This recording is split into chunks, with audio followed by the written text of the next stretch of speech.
नमस्कार मित्रों, मैं हरिओम स्वागत करता हूं आपके अपने परिवार एच स्टडी ग्रुप में।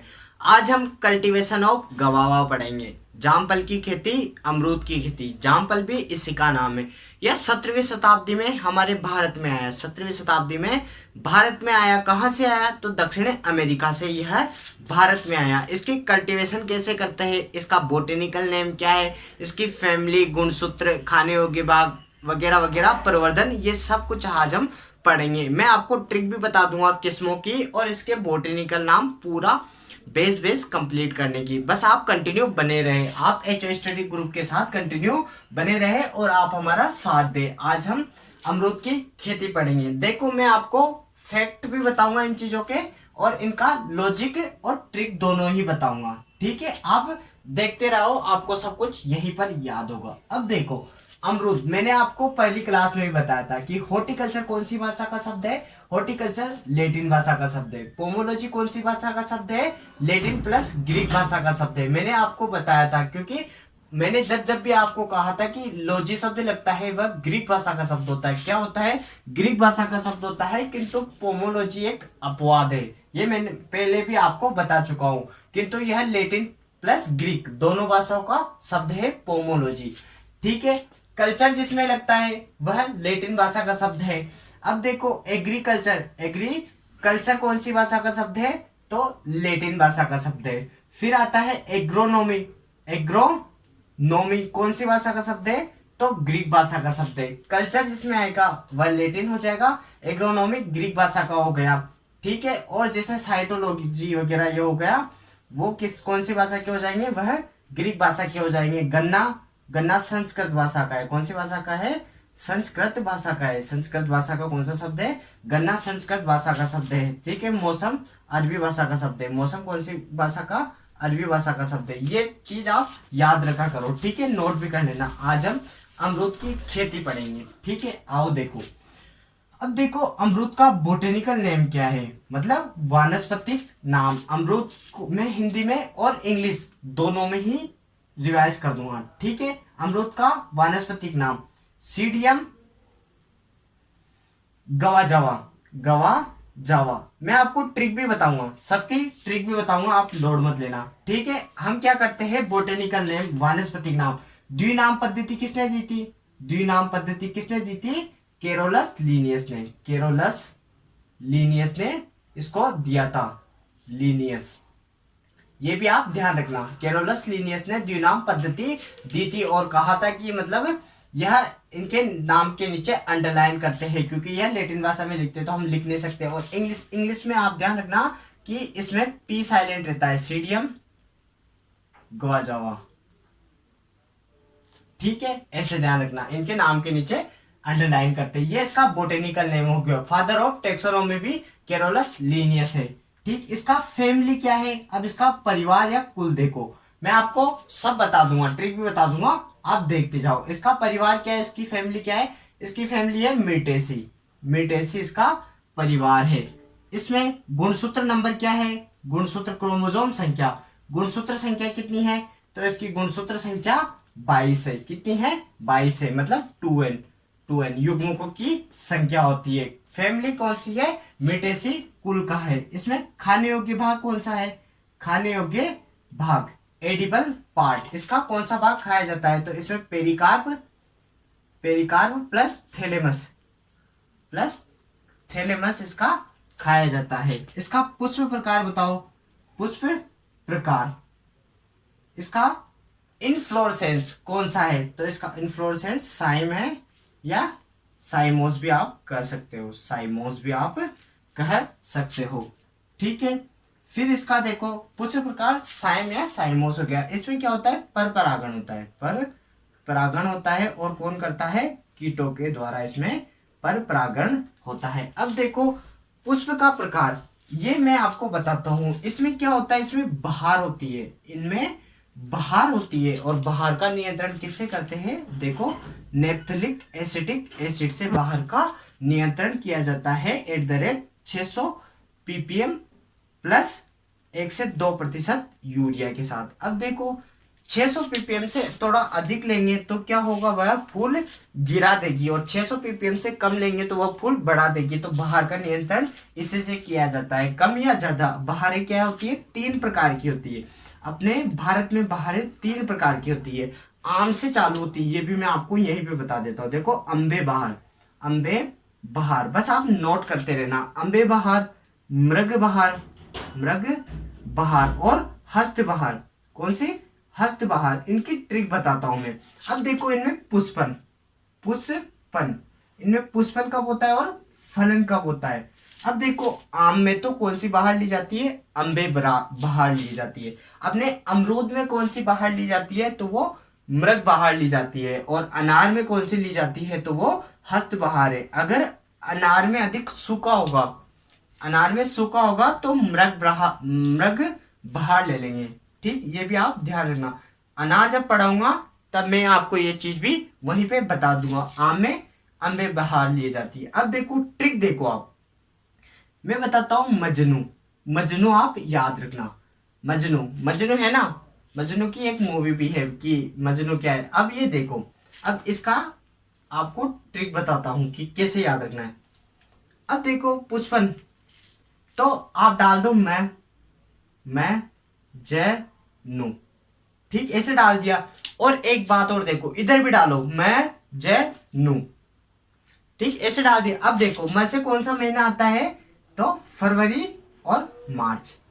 म से मार्च आता है तो फरवरी मार्च आ गया। जैसे कौन सा आता है, जून जुलाई, जून जुलाई। ये इसका पुष्पन का समय है, आपको कुछ याद नहीं करना। और न से कौन सा आता है, नवंबर, तो अक्टूबर नवंबर, अक्टूबर अक्टूबर और नवंबर।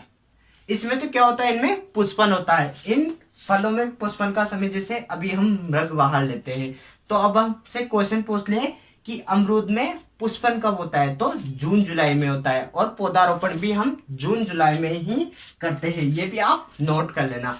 अब देखो, इधर न लिखा है मैंने, तो अक्टूबर नवंबर इधर लिख दिया। ठीक है, ये फरवरी मार्च है तो ये जून जुलाई यहाँ पर लिख दो। क्या है ये, जून जुलाई आप यहाँ पर लिख दो। और देखो, अक्टूबर नवंबर है तो ये फरवरी मार्च यहाँ पर लिख दो, फरवरी मार्च यहाँ पर लिख दो। आपको छोटा दिख रहा होगा, फिर मैं बाद में और बता दूंगा। मैं बोल भी रहा हूं तो आप समझ के लिख लो। आपको छोटा दिख रहा है और थोड़ा और मोटा लिखूंगा, बस आप एक बार समझ लो। मैं बोल भी तो रहा हूँ साथ के साथ में। अम्बे बहार में पुष्पन कब होता है, फरवरी व मार्च में होता है। तो फलन कब होता है, जून जुलाई में। अब देखो, फरवरी से मार्च अप्रैल मई जून जुलाई, 5 महीने का टाइम ले लेता है। 4-5 महीने, लगभग 150 दिन, 4-5 महीने या 120 से 150 दिन के समय ले लेता है। मृग बहार जून जुलाई में पुष्पन होता है, अक्टूबर नवंबर में फलन होता है। और अमरूद के लिए कौन सी बहार उपयुक्त होती है, तो वो है मृग बहार। हस्त बहार, हस्त, एक बात और बता देता हूँ, हस्त बहार अक्टूबर नवंबर में पुष्पन होता है। फलन कब होता है, फरवरी मार्च में होता है। आम में कौन सी ली जाती है, अम्बे बहार।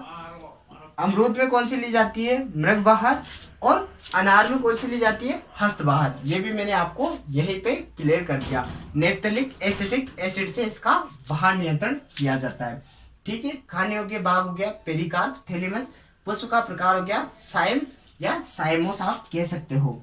ठीक है, इसका फल का प्रकार देखो, फल का प्रकार, फ्रूट टाइप या टाइप्स ऑफ फ्रूट, कि फल का प्रकार कौन सा है। इसका फल का प्रकार क्या है, सरस या बेरी, सरस या बेरी। मैं आपको बेसिक हॉर्टिकल्चर बताऊंगा, तब ये चीजें सारी एक बार और रिपीट होगी, आप वहां पर भी अच्छे से देख लेना। अब इसका उत्पत्ति स्थान कौन सा है, उत्पत्ति स्थान कौन सा है, तो इसका उत्पत्ति स्थान दक्षिणी अमेरिका है, दक्षिणी अमेरिका, या मेक्सिको कह दो आप, पेरू कह दो, वो भी मान सकते हैं। मेक्सिको, मेक्सिको या पेरू। ठीक, ये इसका उत्पत्ति स्थान है। तो अब देखो, द्विनाम पद्धति किसने दी, केरोलस लीनियस ने। फादर ऑफ टेक्सोनोमी भी यही है। सीडियम को आ जाओ, मेटेसी कुल है, 22 गुणसूत्र, पेरिकार्प, थैलेमस। पुष्प प्रकार साइम, साइमोस हो गया। फल का प्रकार सरस या बेरी हो गया। उत्पत्ति स्थान दक्षिणी अमेरिका हो गया। अब इसके उपनाम देख लो, उपनाम, अदर नेम, उपनाम की इसको अन्य किन किन नामों से बोला जाता है। देखो, इसको उष्ण जलवायु का सेव करते, उष्ण जलवायु का सेव करते, अंग्रेजी में मतलब एप्पल ऑफ ट्रॉपिकल कहते हैं।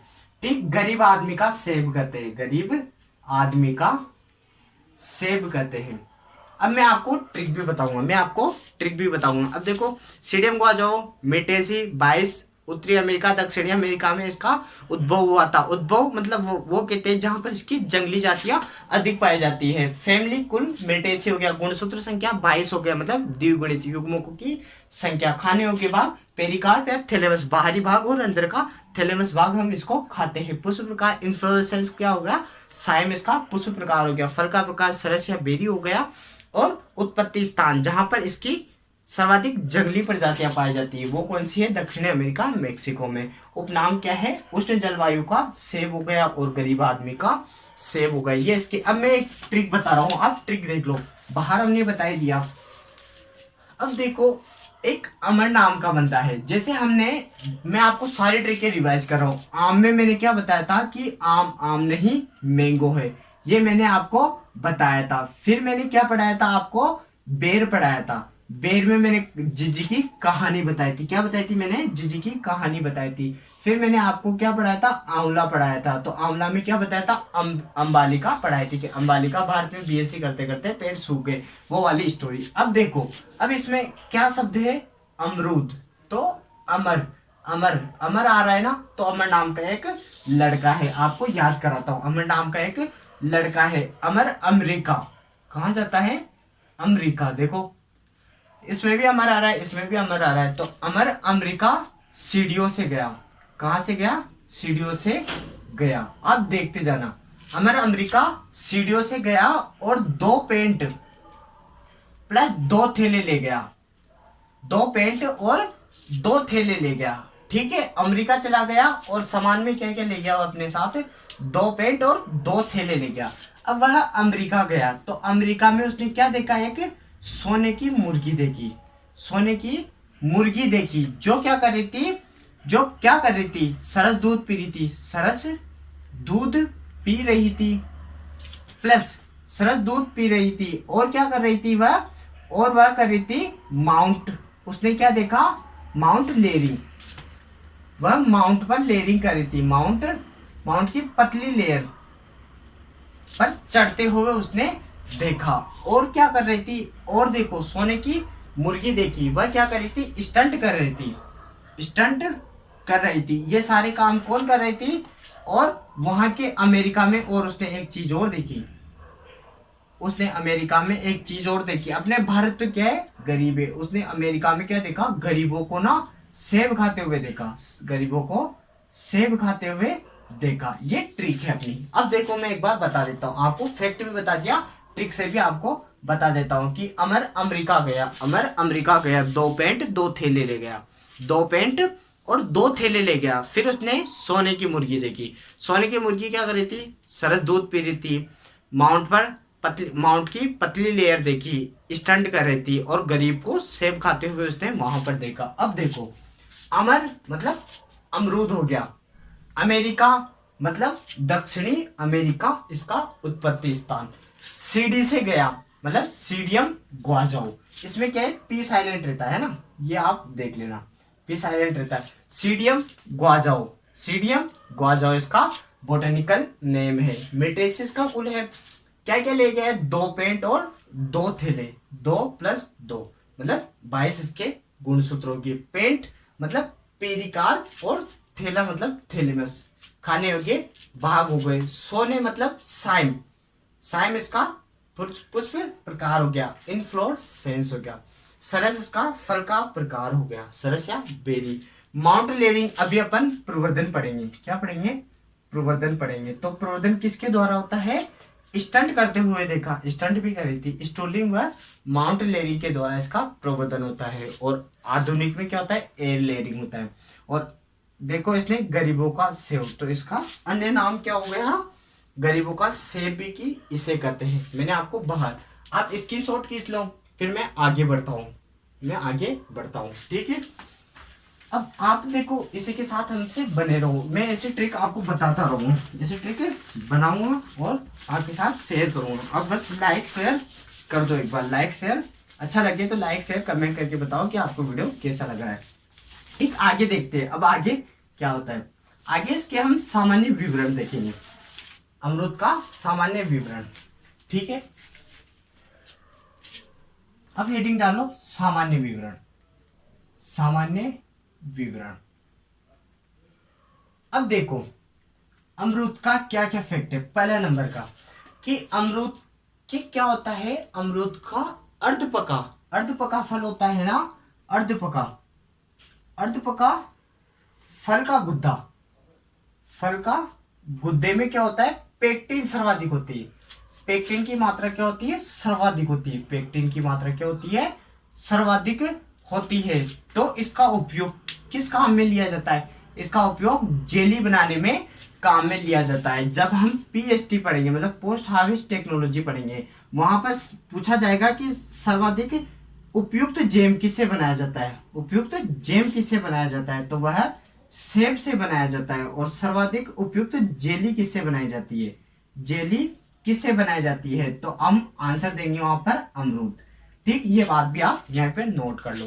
इसमें क्या होता है, अर्धपका भाग होता है, अर्धपका अमरूद होता है, उसके गुद्दे में पेक्टिन की मात्रा अधिक पाई जाती है, इसलिए यह जेली बनाने में उपयुक्त फल है। ठीक है, ये इसका पहला पॉइंट हो गया। अब देखो इसमें विटामिन सी, विटामिन सी हमने क्या है, 2-3 फ्रूट पढ़े, मैंने आपको विटामिन सी पढ़ाए थे। अब देखो विटामिन सी सर्वाधिक किसमें होता है, Barbados, Barbados cherry, Barbados cherry में सर्वाधिक विटामिन सी होता है। फिर दूसरे नंबर पे किस में होता है, आंवला में सर्वाधिक विटामिन सी होता है। तीसरे नंबर पे किस में होता है, अमरूद में विटामिन सी होता है। अब इनकी कंटेंट मात्रा देख लो, 1000 से 6000 ml प्रति 100 ग्राम फल का गुद्दे में। ठीक है, इसमें 600 मिलीग्राम प्रति 100 ग्राम। ठीक, अमरूद में आप 290 भी मान सकते हो और 300 भी मान सकते हो ml प्रति 100 ग्राम। ठीक, ये विटामिन सी हो गया।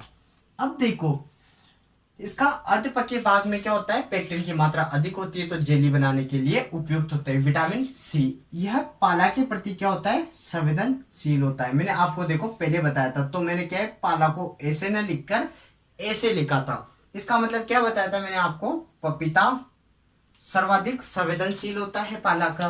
फिर आंवला या आया ए के बाद ए मतलब आंवला, मैंने अंबालिका वाला पढ़ाया था तब आंवला। फिर द्वितीय नंबर पे संवेदनशील, फिर तृतीय पे क्या है, अमरूद। तृतीय नंबर पे क्या है, अमरूद सर्वाधिक संवेदनशील होता है पाले के प्रति। ठीक, ये इसका फैक्ट हो गया। अब देखो इसका उत्पादन भी आप यहीं पर देख लो, उत्पादन भी आप यहीं पर देख लो। अमरूद का सर्वाधिक उत्पादन अगर भारत में पूछा जाए तो भारत में सर्वाधिक उत्पादन कहां पर होता है, इलाहाबाद, इलाहाबाद में। इलाहाबाद कहां पर है, यूपी में। सर्वाधिक उत्तम किस्म के भी वहीं पर होते हैं। ठीक है, भारत में। अगर राजस्थान में पूछ लिया जाए तो राजस्थान में सर्वाधिक उत्पादन कहां पर होता है, सवाई माधोपुर में। सवाई माधोपुर में सर्वाधिक उत्पादन होता है। उसके बाद उदयपुर, उदयपुर संभाग, उदयपुर डूंगरपुर बांसवाड़ा हो गया। ठीक है, ये इसका उत्पादन हो गया, ये इसका उत्पादन हो गया, ये इसके सामान्य विवरण हो गए, ये इसके सामान्य विवरण। अर्धपके में क्या होता है, पेक्टिन की मात्रा अधिक होती है, इसलिए जेली के लिए उपयुक्त। विटामिन सी बारबेडोस चेरी में सर्वाधिक, फिर आंवला, फिर अमरूद। और एक बात और नोट कर लो, इसमें रेसे भी पाए जाते हैं, रेसे। अंजीर के बाद सर्वाधिक रेसे इसी में पाए जाते हैं, अंजीर के बाद सर्वाधिक रेसे फाइबर इसी में पाए जाते हैं। पाला के प्रति संवेदनशील पपीता सबसे पहले है, फिर दूसरे नंबर पे आंवला, तीसरे पे अमरूद, अगर ऑप्शन के अकॉर्डिंग ऐसे आ जाए। उत्पादन भारत में इलाहाबाद यूपी में होता है, राजस्थान में सवाई माधोपुर, उदयपुर, डूंगरपुर में होता है। रेसे सर्वाधिक अंजीर में पाए जाते हैं, फिर किसमें पाए जाते हैं, फिर अमरूद में पाए जाते हैं। मैंने यहाँ पर रेसे लिख दिया, अमरूद। ठीक है, इसको जामफल भी कहते हैं, जाम फल। ठीक, एक बात और देख लो, यह 17वीं शताब्दी में भारत आया, 17वीं शताब्दी में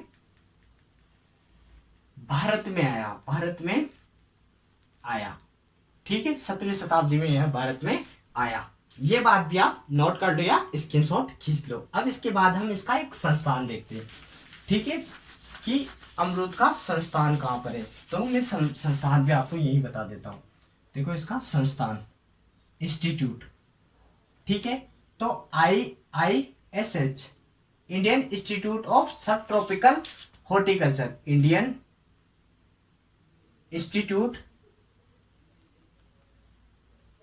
ऑफ सब ट्रॉपिकल हॉर्टिकल्चर, हॉर्टिकल्चर कहां पर है? IISH Lucknow UP, Lucknow UP में यह संस्थान है। ठीक, ये इसका संस्थान हो गया। ये भी आप नोट कर लो, ये भी आप नोट कर लो। फल और फूल मैंने आपको इसके बता ही दिए। बहार भी मैंने आपको बताई दी कि इसमें कौन सी बहार ली जाती है, मृग बहार। एक बार और बता रहा हूँ आपको, बहार, क्योंकि बहार इंपॉर्टेंट है। बहार क्या है? इंपॉर्टेंट है, 2-3 फ्रूट्स में आती है, तो आप कभी भूलो मत। तो अम्बे बहार एक बार और बता रहा हूं मैं आपको, अम्बे बहार, मृग बहार, मृग बहार और हस्त बहार, हस्त बहार। और ट्रिक भी आप देख लो, मजनू, मजनू। ठीक, आप ध्यान रखना हमेशा। अब देखो, अब इसमें पुष्पन, फ्लावरिंग, पुष्पन और फलन, फ्रूटिंग, पुष्पन और फलन। ठीक है, सबसे पहले क्या है? अम्बे बहार किस में ली जाती है? आम में ली जाती है। मृग बहार किस में ली जाती है? अमरूद में ली जाती है। और हस्त बहार किस में ली जाती है? तो वह अनार में ली जाती है। मजनू कहा था, मैं जनु। तो फरवरी मार्च, फरवरी मार्च। ठीक है, फिर जून जुलाई, जून जुलाई। फिर अक्टूबर नवंबर, अक्टूबर और नवंबर। ये तो क्या हो गया? ये तो इसका पुष्पन का टाइम हो गया। मतलब इसमें फ्लावरिंग कब होगी?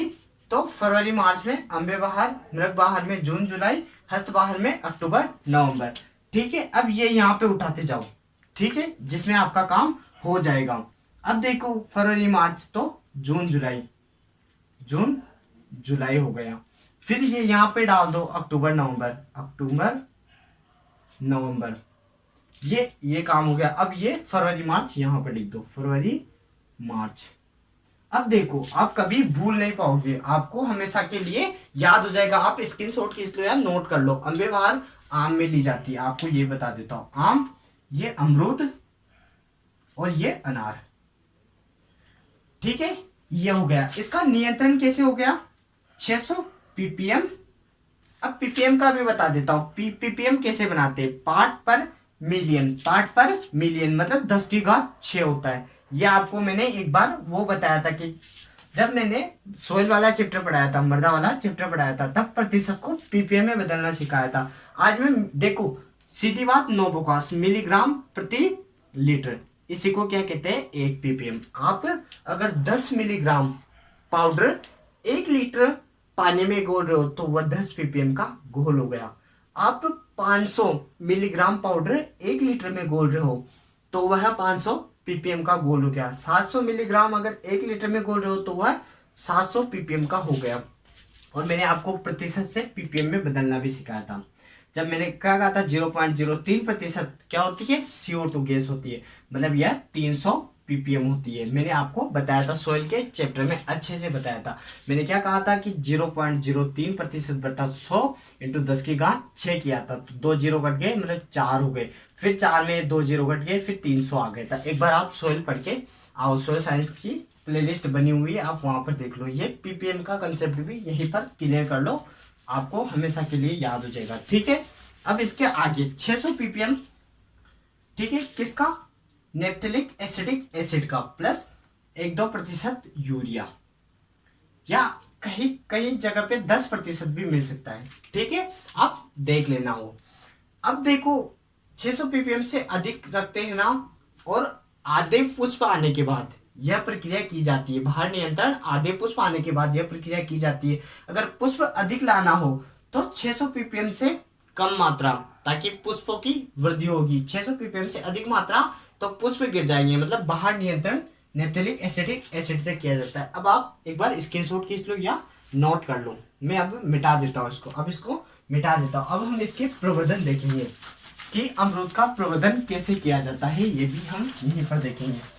ठीक है, अमरूद का प्रवर्धन हम स्टूलिंग, माउंट लेयरिंग या आधुनिक विधि एयर लेयरिंग के द्वारा हम इसका प्रवर्धन करते हैं। ये देखो, अब मैं बताता हूं क्या होता है प्रोपोगेशन। इंग्लिश में क्या कहते हैं? प्रोपोगेशन, प्रवर्धन। ठीक है, इसका प्रवर्धन किसके द्वारा किया जाता है? स्टूलिंग, माउंट लेयरिंग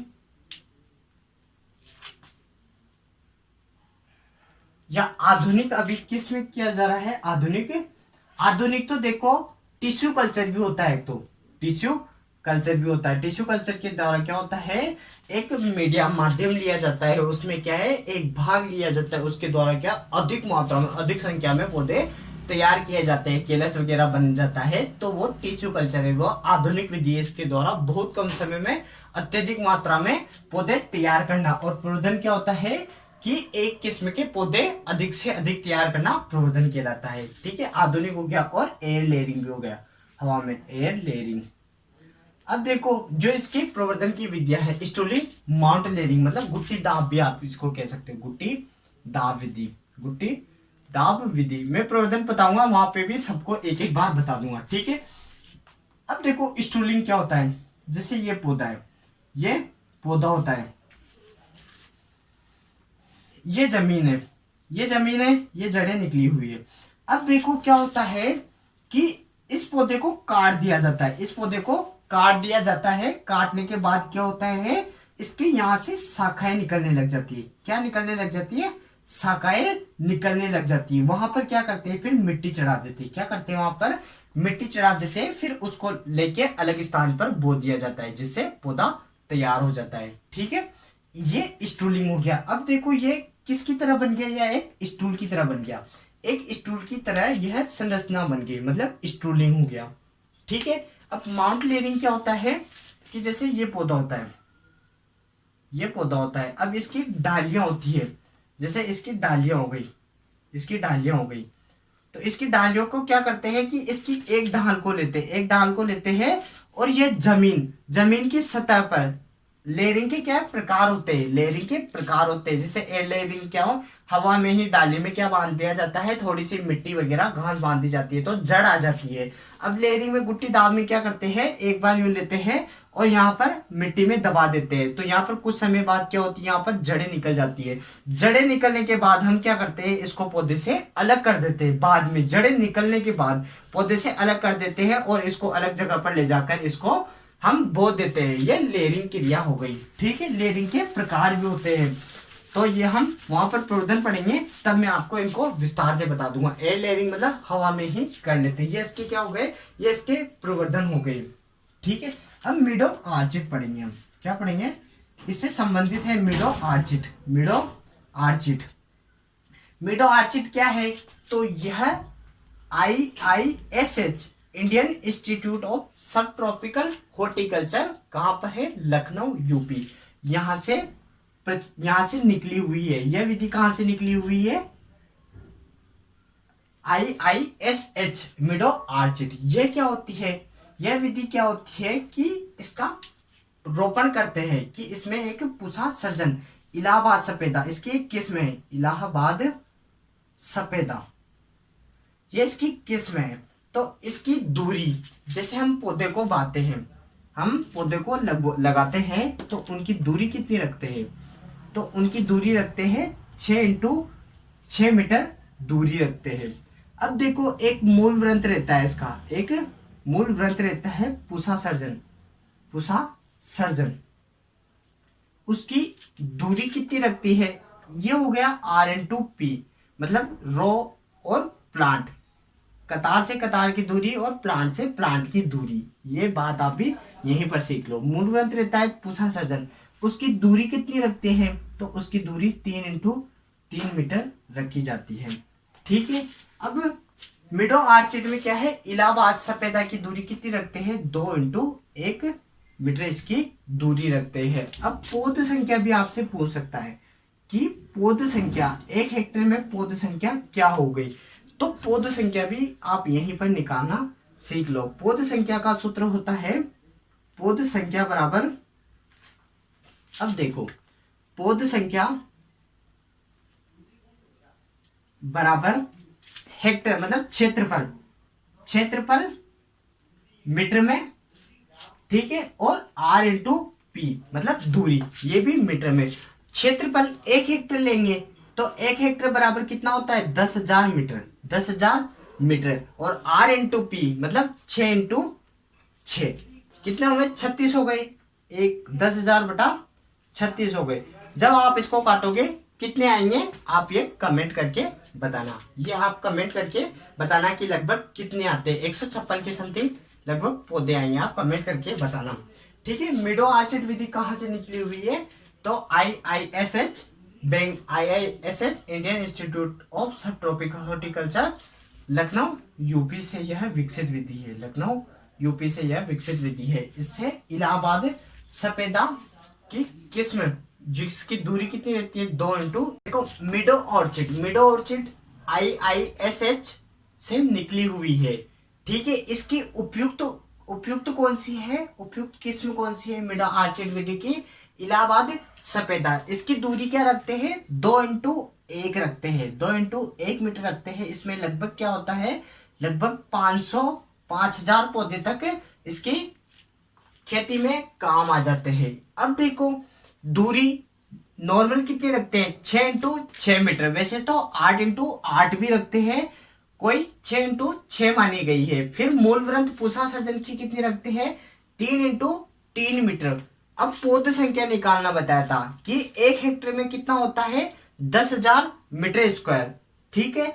इसकी आर इंटू पी कितना हो गया 6 इंटू 6 हो गया, 10,000 बटा 36, 6 इंटू 6 कितना हो गया 36 हो गया। तो 156 नहीं, आप बताओ कि कितने आएंगे 270 से लगभग 280 तक इसमें पौधे आ जाएंगे, लगभग 277 कुछ ऐसे आएंगे जब आप इसको गुणा भाग करोगे, ठीक। ये मीडो आर्चिड विधि हो गई, क्या हो गई ये मीडो आर्चिड विधि हो गई। अब देखो रोपण इसका जून जुलाई में करते हैं, जून जुलाई में इसका रोपण करते हैं। कि अमरूद कब लगाते हैं जून जुलाई में इसका रोपण करते हैं। इसका मूल ग्रंथ मैंने आपको बता दिया पूषा सर्जन, जिसकी दूरी कितनी रखते हैं 3 इंटू 3 रखते हैं। पौध संख्या निकालना यहीं पे बता दिया, PPM का कंसेप्ट यहीं पे क्लियर हो गया। प्रवर्धन का यहीं पे बता दिया कि नई पौध तैयार करना ही प्रवर्धन कहलाता है। इनफ्लोरेसेंस वगैरह बता दिया, प्रवर्धन हो गया। अब हम इसके दैहिक विकार रोग वगैरह ये पढ़ लेते हैं, इसकी किस्में पढ़ लेते हैं, वो अब हम देखते हैं, ठीक है। अच्छा लगे तो आपको देखो लाइक शेयर सब्सक्राइब करें, और नीचे डिस्क्रिप्शन में हमारे टेलीग्राम की और व्हाट्सएप के ग्रुप की लिंक दी हुई है, आप उनमें ऐड हो जाओ, ताकि ये मैं नोट्स भी वहीं पे प्रोवाइड करा देता हूँ, नोट्स भी मैं वहाँ पर आपको प्रोवाइड करवा देता हूँ, तो आप वहाँ पर देख लिया करो, डेली अपडेट भी डाल देता हूँ, ठीक है। अब हम इसके दैहिक विकार पढ़ लेते हैं, दैहिक विकार। देखो इसके दैहिक विकार जो है उसमें से लगभग क्वेश्चन पूछा जाता है, इसमें लगभग क्वेश्चन पूछा जाता है, और कई बार कई कंपटीशन में पूछा गया है। इसका दैहिक विकार कौन सा है ब्रोंजिंग।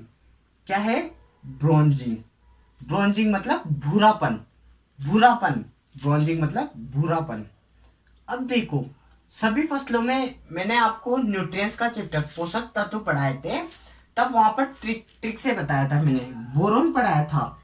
तब मैंने क्या कहा था कि फूल गोभी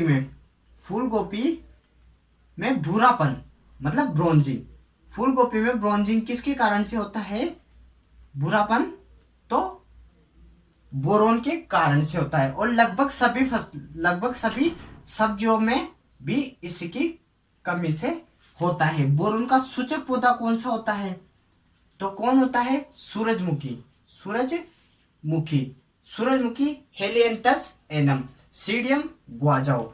बोरोन का सूचक कौन है सूरजमुखी एक चीज का और सूचक है। मैंने जब आपको सोयल साइंस पढ़ाई थी, सोयल साइंस में क्या पढ़ाया था मैंने मृदा जल, सोयल वाटर, जहां पर मैंने आपको बताया था कि परमानेंट विल्टिंग पॉइंट मतलब म्लानी बिंदु, वहां पर मैंने आपको बताया था कि पौधे को जल प्राप्त होने की ऊपरी सीमा, पौधे को जल प्राप्त होने की ऊपरी सीमा परमानेंट विल्टिंग पॉइंट, इसका सूचक पौधा भी कौन होता है? सूरजमुखी होता है। और देखो सूरजमुखी बोरन का सूचक क्यों होता है? क्योंकि इसमें चेफीनेस समस्या पाई जाती है, बीज नहीं बनते हैं, इसलिए बोरन का सूचक होता है। किंतु सभी फसलों में तो बोरोन के कारण होता है। अब यह देखो अमरूद में ब्रोंजिंग किसके कारण से होता है? बुरापन जिंक की कमी से हो रहा है, जिंक की कमी से हो रहा है। जब मैंने आपको जिंक पढ़ाया था, जब मैंने आपको क्या बताया था? एसएमएस व टेट। एसएमएस आया कौन सी परीक्षा का आया? टीचर एलिजिबल टेस्ट, मतलब टेट का एसएमएस आया था। सिस्टीन मिथ्योनिन व सिस्टाइन अमीनो अम्ल का निर्माण कौन करता है? तो वो जिंक करता है। तीक्ष्ण गंध इथाइलिन व तेल की मात्रा कौन बढ़ाता है? तो जिंक बढ़ाता है। पर यहाँ पर देखो जिंक की कमी से बोरोन हो रहा है, तो ये आप 2-3 स्टार बना के यहीं पे नोट करके लिख लो। ये बहुत इंपॉर्टेंट क्वेश्चन है, कई बार पूछा गया है। अब ये इसका दैहिक विकार हो गया। अब इसके मुख्य रोग देख लेते हैं। मुख्य रोग, इसके डिजीज कौन कौन से हैं? इसके डिजीज कौन कौन से हैं? तो इसका पहला विल्ट के दो आप, ऊठा रोग के दो आप, ऊठा रोग या सूखा रोग या म्लानी, म्लानी क्या? इसको सूखा, विल्ट, ऊठा या सूखा इसको कह सकते हैं, ठीक है। म्लानी नहीं है, म्लानी बिंदु तो परमानेंट विल्टिंग पॉइंट जो हमने मृदा जल पढ़ा था। मैं आपको इरिगेशन पढ़ाऊंगा तब भी मैं आपको इसको एक बार और आपको बता दूंगा। मैंने बताया था आपको कि हम 0 बार से स्टार्ट करते हैं, 0 बार से किया था, फिर -0.33 किया था, फिर -15 किया था, -31 किया था, फिर -60 किया था। मैंने आपको सब कुछ वहां पे बताया हुआ। आप एक बार पुराने वीडियो, पुरानी प्लेलिस्ट, सोइल की प्लेलिस्ट में जाकर एक बार सोइल की क्लास ले लो, ठीक। विल्ट, ऊठा, सूखा रोग इसको कह सकते हैं। किसके कारण से होता है? ये कवक के कारण से होता है। फंगस, फंजाई के कारण यह रोग होता है। और इसका रोग कारक कौन है? तो फ्यूजेरियम ऑक्सीस्पोरम, ये इसका रोग कारक है, ठीक है। ये सारी मृदाओं में अधिक होता है। किसमें होता है? सारी मृदाओं में अधिक होता है, जिसकी पीएच क्या रहती है?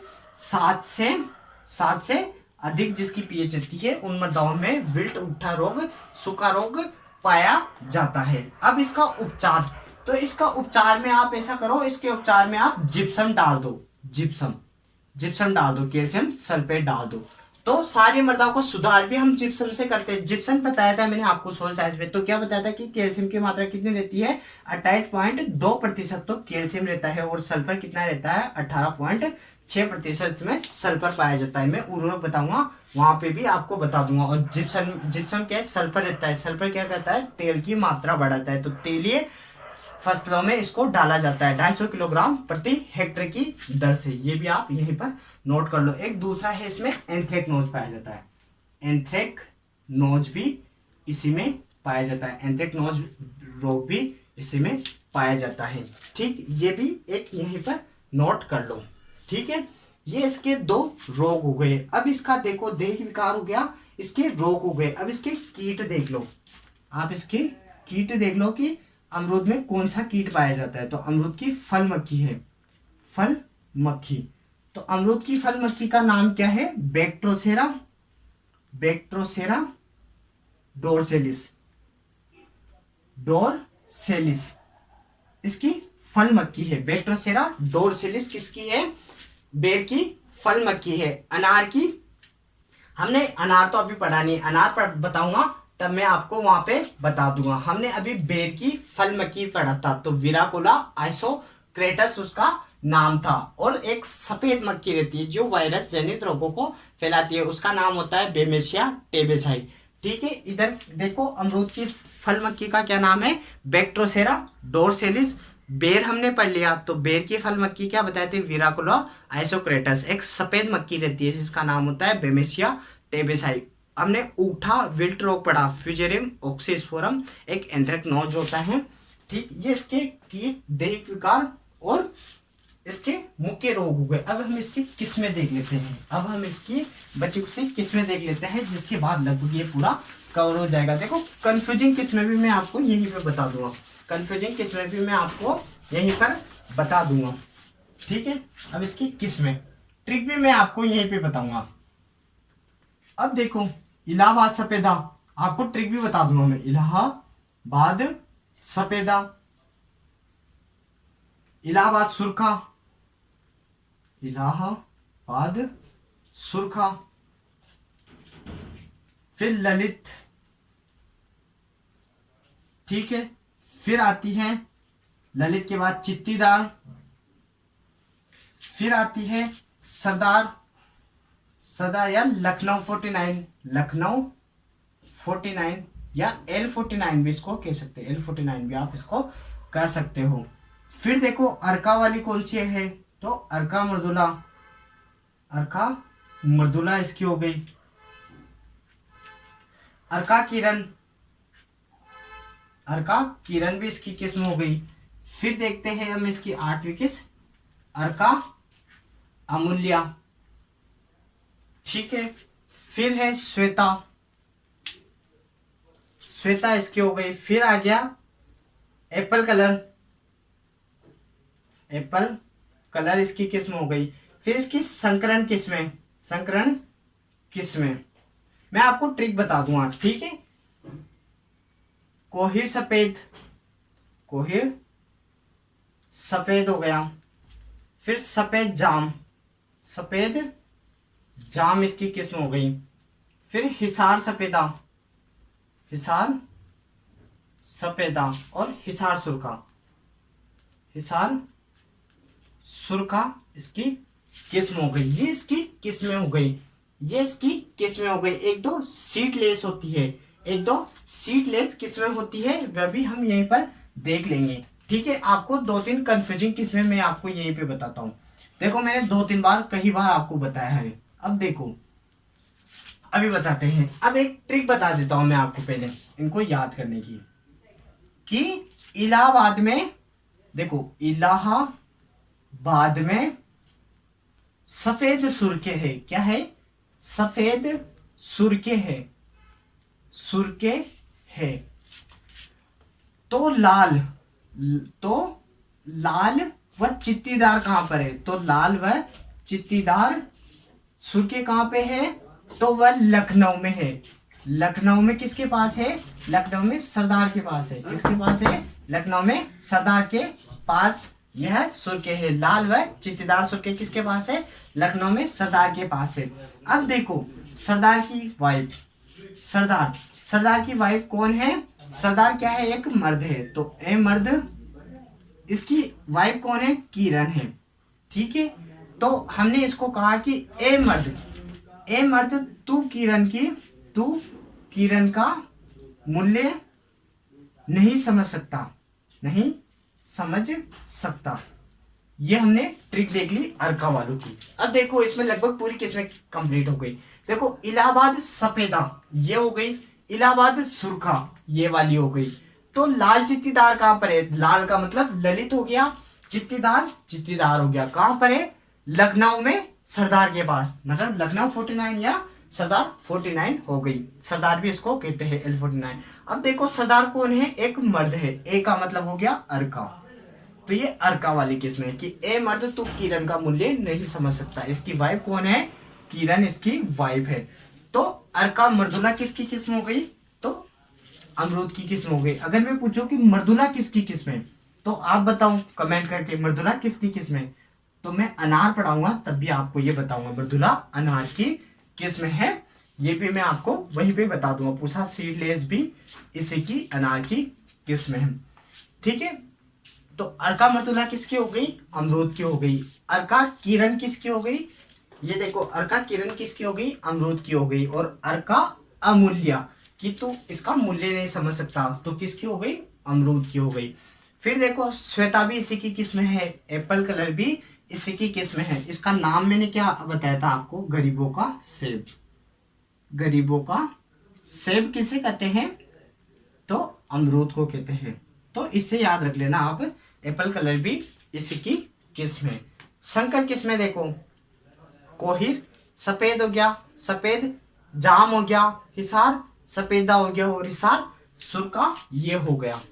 ठीक है, ये हो गए। अब देखो इलाहाबाद सफेदा, मेडो ऑर्चिड के लिए भी हमने इसी को उपयुक्त किस्म समझा था। इलाहाबाद सफेदा यह किस्म, और इलाहाबाद सुरका किस्म। ठीक है, अब है ललित चित्तीदार सरदार। अब ये देखो इनकी क्या क्या विशेषता है इन सारी किस्मों की। अर्का, अर्का जिसके आगे लग जाता है वो किस्में क्या होती है? IIHR, Indian Institute of Horticulture Research, Hesaraghatta Bangalore के द्वारा निकली हुई। अब इसमें हम क्या है, एक एक विशेषता इनकी पढ़ लेते हैं। देखो इलाहाबाद सफेदा, इलाहाबाद सफेदा क्या होता है? उगठा रोगरोधी किस्म, उगठा रोगरोधी किस्म है। यह इलाहाबाद यूपी से विकसित किस्म है। ठीक, ये इसकी विशेषता हो गई। अब इलाहाबाद सुरखा देखो, इसमें क्या होता है? इसके फल बड़े होते हैं। क्या होते हैं? इसके फल बड़े होते हैं, इलाहाबाद सुरखा की। अब ललित का क्या होता है? गुद्दा लाल होता है। क्या होता है? इसका गुद्दा लाल होता है। और यह कहां से विकसित की गई है? तो इंडियन इंस्टीट्यूट ऑफ सब ट्रॉपिकल हॉर्टिकल्चर, कहा? लखनऊ यूपी से, लखनऊ यूपी से विकसित की गई है। चित्तीदार में क्या होता है? इसके बाहरी छिलका क्या होता है? चित्तीदार हल्का लाल होता है, लाल कलर का होता है इसका, धब्बेदार लाल कलर का इसका गुद्दा होता है। ये चित्तीदार हो गया। सरदार लखनऊ 49, यह स्टार डाल के आप लिख लो, यही कई बार पूछी गई है। सरदार भी इसका नाम है, लखनऊ 49 के दो, या L49। ये क्या है? यह 1927 में विकसित की गई किस्म है। 1927 में इसको विकसित की गई थी। ठीक, सरदार या लखनऊ 49 को। और अर्का जिसके आगे लगता है वह Indian Institute of Horticulture research, जो कहां पर है? हस्सरगट्टा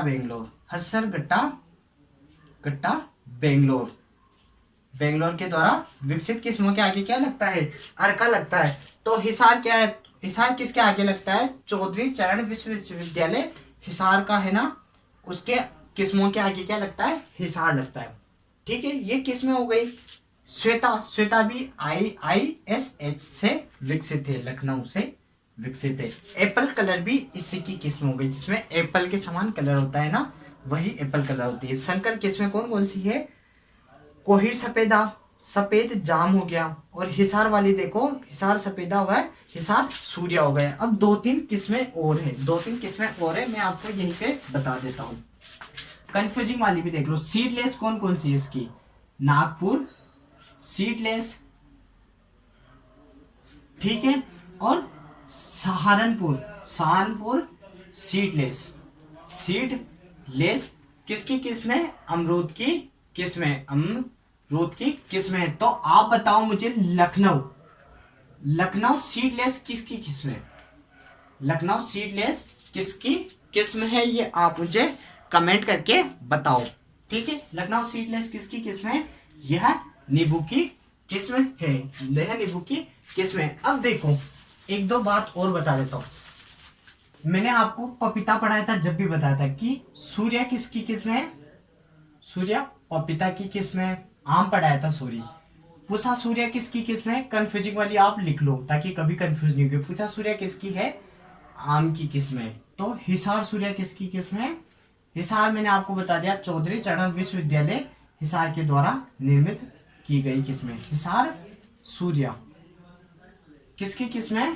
तो यह अमरूद की किस्म है। ये लगभग इसकी सारी किस्में हो गई, इसकी अमरूद की सारी किस्में हो गई। ठीक है, ये आप नोट कर लो या एक बार स्क्रीनशॉट खींच लो। आप इसी के साथ आप क्या करो, लाइक शेयर सब्सक्राइब कर दो और कमेंट करके बताओ कि आपको ये वीडियो कैसा लगा। और आप हमारा ज़्यादा से ज़्यादा शेयर करके साथ दें, क्योंकि आप साथ देते हो तो हमारा हौसला बढ़ता है। इसी के साथ मैं आपसे अलविदा लेना चाहूँगा। और एक बात और कहूँगा, कि सोचने से कहाँ मिलते हैं तमन्नाओं के शहर, सोचने से कहाँ मिलते हैं तमन्नाओं के शहर, चलना भी पड़ता है मंजिल को पाने के लिए। इसी के साथ मैं अब अलविदा लेना चाहूँगा।